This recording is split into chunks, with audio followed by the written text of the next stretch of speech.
ustez Euskal Herrian badago sare handi bat gizarte mugimenduena, historikoki egonda eta gaur egun ere indartsu jarraitzen du. Baina ikusten genuen aldaketa batzuk eman direla gizarte mugimenduen esparruan, bai nazioarteko mailan esango dugu, eta bai Euskal Herrian bertan ere, globalizazioarekin edo sozializatzeko modu desberdinekin, eta horregatik interesgarri iruditzen zitzaigun, gai bezala hartu gizarte mugimenduak eta pentsatzea ia nola ikusten duten aldaketa prozesu hori, ia nola antolatzen diren gaur egun, etorkizunera begira zer ikusten duten, eta horregatik ekarri ditugu aurtengo jardunaldira gizarte mugimenduak eurak gai bezala.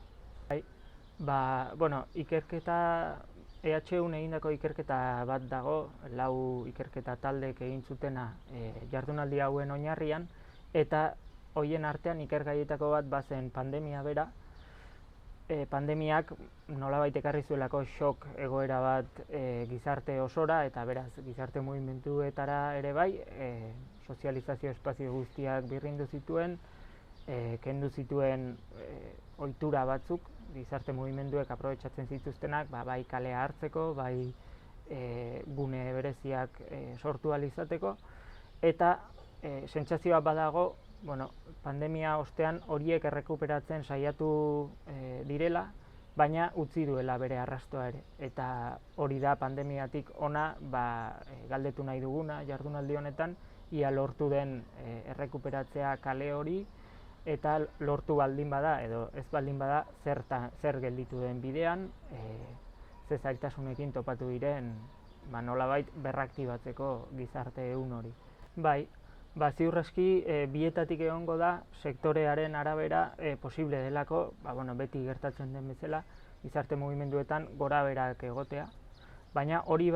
fenomeno sakonagoa edo iruditzen zait egon dela batez ere feminismotik halako interpelazio bat militantzia eredu klasikora, denboraren kudeaketa, nork ematen zuen denbora gizarte mugimenduetan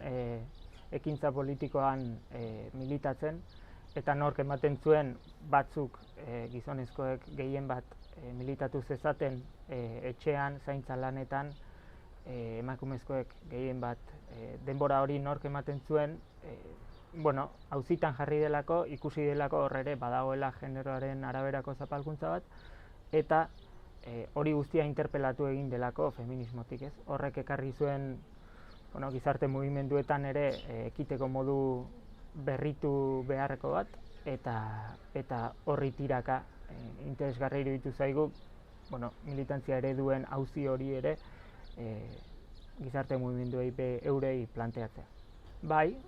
Hor badago alde batetik ofentsiba neoliberal bat gizarte bizitzaren arlo guztiak kontsumotik ulertzeko, eta horrek garamatza helburu politikoak edo kontsumo diru irabazirik gabeko jarduerak baztertzeko joera nagusitzera, individualizazioa nagusitzera, eta hor gazteei esaten zaie, baina gazteez aparte beste gizarteko sektore asko ere despolitizatu dira neurri batean. Baina egia da baita ere, gizarte mugimenduen artean gazte mugimenduak indar handia duela Euskal Herrian, beti izan duela, eta horregatik gustatzen zitzaigun, testuinguru berri honetan nola ari diren gazteak politizatzen, edo nola ari diren gizarte mugimendu lehendik zetozenekin harremanak izaten, nola ari diren borroka politikora batzen begiratzea. Guretzat bada hipotesi bat, gizarte mugimenduek naiz eta borroka jakin batzuk eduki nagusi edo, badagoela hor azpian gurutzatzen diren edo elkarlotzen diren zenbait ardatz, eta ardatz horietatik erantzun daitekela justizia sozialaren aldeko borroka unibertsal horri. Eta erronkak egongo dira, ohitura batzuk badaudelako lehentasuna jartzeko borroken artean, edo lan egiteko modu desberdinak daudelako, segun tradizioa, segun nondik zatozen, baina hori da pixkat hemen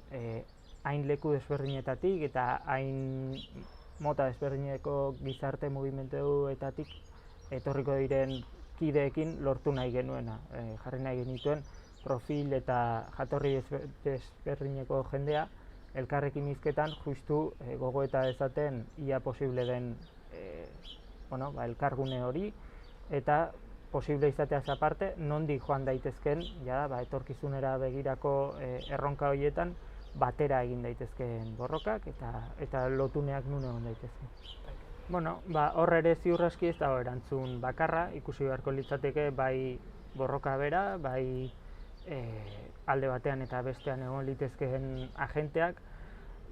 Guretzako interesgarria zen gizarte mugimendu eta instituzioen artean beti egon dela harreman bat, izan txarra, izan ukaziozkoa ere, edo izan gehiago gutxio lankidetzan jarduten dutena, edo elkarri exigentziak egiten dizkiotena, eta horiek ekarri nahi genituen mahai gainera, horiei buruz hitz egitea nahi genuen, eta baita ere jarri nahi genuen mahai gainean udaletan edo instituzioetan ze aldaketa eman beharko lirateken gizarte mugimenduekin batera modu orekatuagoan lan egin ahal izateko, eta alderantziz gizarte mugimenduetan ere ze jarrera edo ze bide ikusten diren egoki lankidetza bat eman beharko balitz. Jakinentzako helburua horrelako jardunaldiak antolatzen dituenean beti da plaza bat eskaintzea gogoetarako, eskaini nahi da gaia edozein dela ere aritu jendea batu eta patxadazko gogoeta egin ahal izateko leku bat, eta aurtengoan gogoeta egitea justu gizarte mugimenduen gaur egungo egoeraz, ia nola aldatu den, ia etorkizunera begira ze erronka dauden, eta helburu konkretua ziur aski aterako balira hemendik etorkizunera begirako borroka konpartituak, estrategia konpartituak eta irakaspen batzuk edo gogoeta praktiko batzuk gu kontentu horrekin.